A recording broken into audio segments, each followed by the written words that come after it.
رمضان آیا ہے ماہ رمضان۔ سوال ہوتا ہے کہ ماہ رمضان المبارک کے روزے کی نیت کا وقت کب سے اور کب تک ہے؟ تو دیکھیں، ماہ رمضان المبارک کے روزے کی نیت کا وقت غروب آفتاب سے لے کر زوال یعنی دواہ کبریٰ جسے ہم زوال کا وقت کہتے ہیں، اس سے پہلے تک یہ نیت کا وقت ہے، یعنی مغرب کے وقت سے لے کر ظہر سے 40 منٹ سے پہلے تک یہ نیت کا وقت ہے۔ اب بندہ نیت کر لے کہ میں کل ماہ رمضان المبارک کا روزہ رکھوں گا، یعنی کہ افطاری کے بعد نیت کر لے، یہ نیت مانی جائے گی۔ اب آپ کے ذہن میں سوال آتا ہوگا کہ صبح صادق سے پہلے تک ہم لوگ جو سحری کرتے ہیں اسی میں ہی نیت ہوتا ہے، پھر نہیں ہوتا؟ تو دیکھیں، شریعت مطہرہ میں زوال سے پہلے تک کا وقت رکھا ہے۔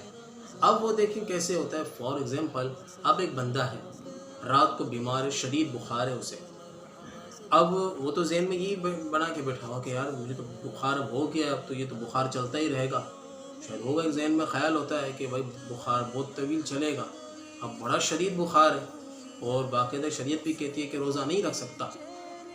اب اللہ کا کرم ایسا ہوا کہ سحری کے بعد اب اس کا بخار ختم ہو گیا، اب آثار بھی ہیں کہ اب انشاءاللہ بخار نہیں ہوگا۔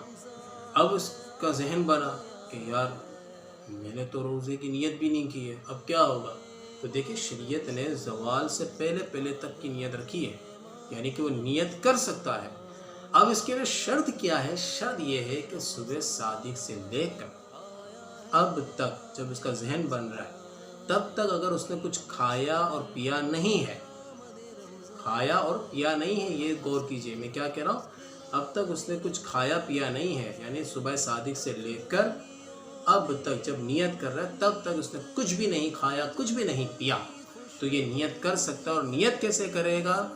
کہ میں صبح صادق سے روزے کی حالت میں ہوں، اپنے انداز میں کوئی بھی طریقے سے اپنی مادری زبان سے بھی یہ نیت کر سکتا ہے، مگر شرط ہے کہ یہ کہے کہ میں صبح صادق سے لے کر میں روزے کی حالت میں ہوں، یہ ہے نیت۔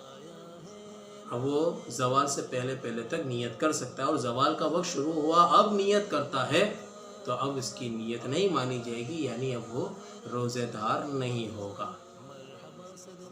اور ساتھ میں جب بھی وہ سحری کرتا ہے اس میں نیت کیسے کرے؟ تو اس میں یہ نیت کرے کہ میں نے کل کا روزہ رکھا، یا میں کل کا روزہ رکھتا ہوں، یہ نیت وہ کر سکتا ہے۔ اب عربی بھی ہوتا ہے وَبِصَوْمِ غَدٍ نَوَيْتُ مِنْ شَهْرِ رَمَضَانَ۔ اب یہ عربی پڑھنا یہ بھی ایک فضیلت ہے، برکت ہے کہ عربی زبان ویسے ہی ایک افضل ہے، اور میرے آقا علیہ السلام کی زبان مبارکہ ہے، جنت کی زبان ہے، اور قرآن بھی عربی میں نازل ہوا ہے، تو بڑی فضیلت والی ہے زبان۔ تو اگر وہ یوں نیت کرتا تو بہت اچھی بات ہے۔ اگر یہ نیت نہیں آتی تو وہ اپنی مادری زبان میں بھی نیت کر سکتا ہے کہ میں کل کا روزہ رکھتا ہوں، میرا کل کا روزہ ہے، میں نے کل کا روزہ رکھا، تو یہ نیت بھی درست ہے۔